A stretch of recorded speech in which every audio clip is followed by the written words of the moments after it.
নমস্কার বন্ধুরা, মাম্পিস রান্নাঘরে সবাইকে স্বাগত। আজকে আমি পটল সরষের রেসিপি নিয়ে হাজির হয়েছি। এটি একটি খুবই সুস্বাদু খাবার, আপনারা খুব সহজেই বাড়িতে তাড়াতাড়ি বানিয়ে ফেলতে পারবেন। যদি ভালো লাগে অবশ্যই বন্ধুদের সাথে শেয়ার করে দেবেন। তাহলে দেখে নিন আমি কিভাবে বানাচ্ছি পটল সরষে। এটা বানানোর জন্য 250 গ্রাম পটল নিয়ে নিয়েছি। পটলের ওপরের খোসাটাকে হালকা করে ছাড়িয়ে নিয়ে পাতলা পাতলা লম্বা লম্বা করে কেটে নিয়েছি। খুব ভালোভাবে পটলগুলোকে ধুয়ে নিয়েছি। এরপর পটলগুলোকে আমি রেখে দিলাম।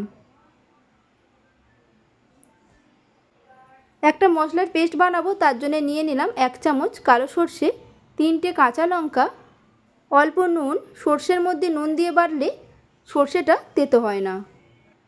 কড়াইতে দিয়ে দিলাম সাদা তেল।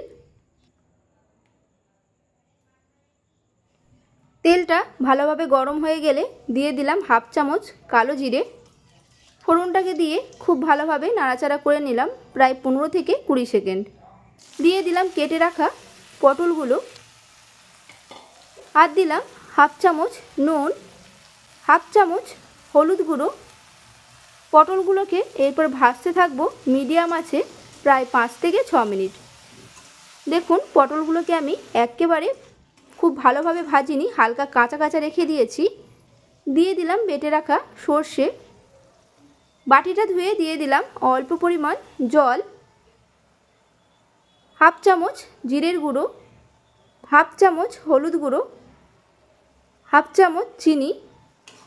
খুন্তির সাহায্যে খুব ভালোভাবে মিশিয়ে নিলাম। এইভাবে বানালে রান্নাটি খেতে খুবই ভালো হয়।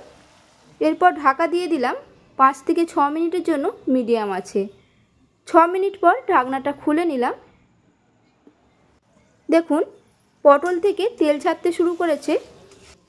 আরও 2 মিনিটের মতো নাড়াচাড়া করে নিয়ে গ্যাসটাকে বন্ধ করে দিলাম। রেডি হয়ে গেল আমার আজকের রেসিপি পটল সরষে।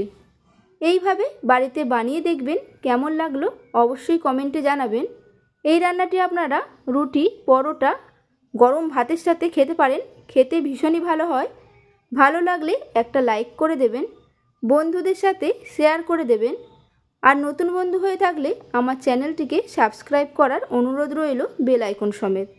তাহলে আমি যখনই কোনো নিত্য নতুন রান্নার ভিডিও আপলোড করব, সবার প্রথমে আপনাদের ফোনে নোটিফিকেশান চলে যাবে। সুস্থ থাকবেন, ভালো থাকবেন, ধন্যবাদ।